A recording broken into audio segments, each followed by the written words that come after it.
3 countries, 1 trophy, and a history nobody talks about. Before a single ball is kicked in 2026, there's a story hiding behind the host nations themselves.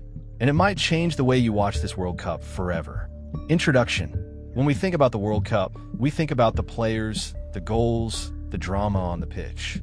But every tournament has another story, the story of the host. In 2026, for the first time ever, 3 nations will share that role together: the United States, Mexico, and Canada. And each one carries its own football history, long before this shared moment arrived. Main explanation. Let's start with Mexico, the nation with the deepest World Cup roots of the 3. Mexico first hosted the tournament in 1970, a tournament remembered for one of the greatest teams ever assembled, Brazil, led by a young Pelé.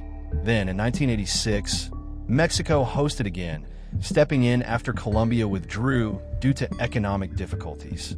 That tournament gave the world Diego Maradona's unforgettable performance, including the infamous hand of God and the goal of the century, both in the very same match.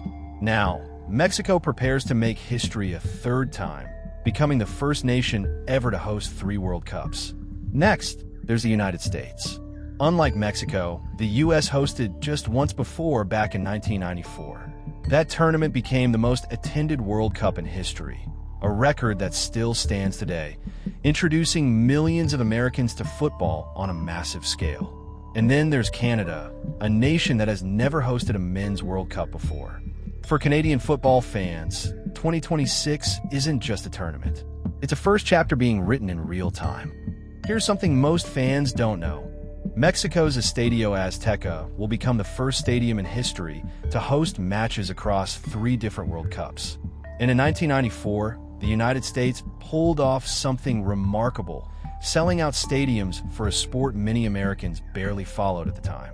Meanwhile, Canada's men's national team had only qualified for the World Cup once before, back in 1986, the same year Mexico hosted. Now, decades later, Canada steps onto the world stage not as a qualifier, but as a host. This shared hosting isn't just about logistics. It's about legacy. Mexico brings tradition and footballing passion built over generations. The United States brings scale, infrastructure, and a growing football culture. And Canada brings a fresh energy, a nation ready to prove itself on home soil for the very first time. Together, these 3 countries represent 3 completely different World Cup stories, all colliding in a single tournament. So when the 2026 World Cup begins, remember, this isn't just a tournament happening in 3 countries. It's 3 histories, 3 legacies, and 3 football cultures finally sharing the same stage. If you love uncovering the hidden history behind football's biggest moments, subscribe now so you never miss a story like this one.